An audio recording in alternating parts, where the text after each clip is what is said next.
Hello, welcome back to When Heaven Calls Your Name.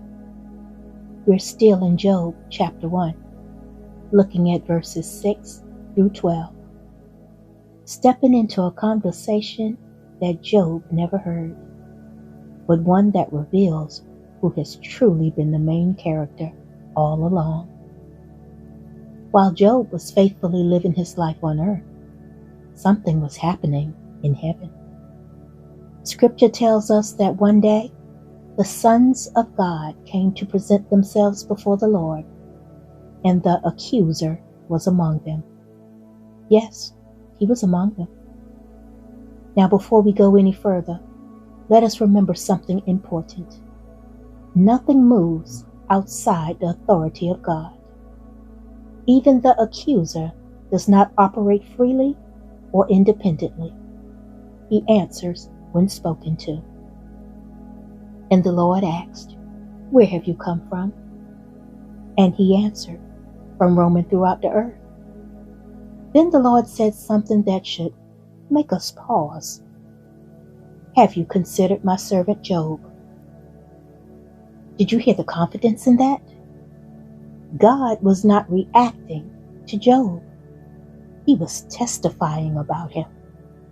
There is none like him on earth, blameless and upright, one who fears God and turns away from evil. Before any accusation was ever spoken, affirmation had already been declared. Don't forget that. The accuser questioned Job's motives. Does Job fear God for nothing? Have you not placed a hedge around him? Remove the protection, and he will surely curse you. Interesting. But you must listen carefully. The accusation was not truly about Job. It was about God. It suggested that God must purchase our loyalty, that worship is only the result of blessing. And here's where we see sovereignty clearly, because the Lord permitted a test. But he is also the one who set the boundaries. All that he has is in your power.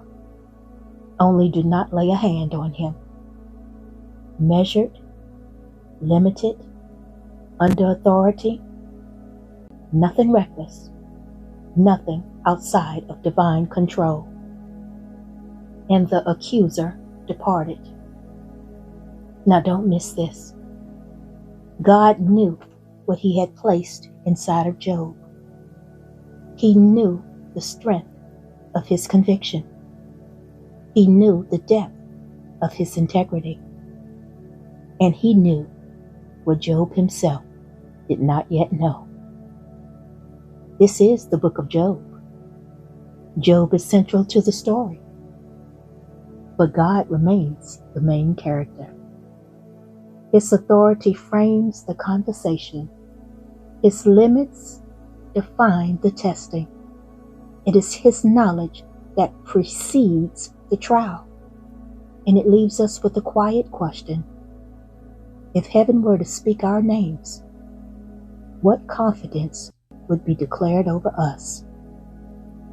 Join me tomorrow as we close out chapter 1, verses 13 through 22, and witness how a righteous man responds when the permitted test begins.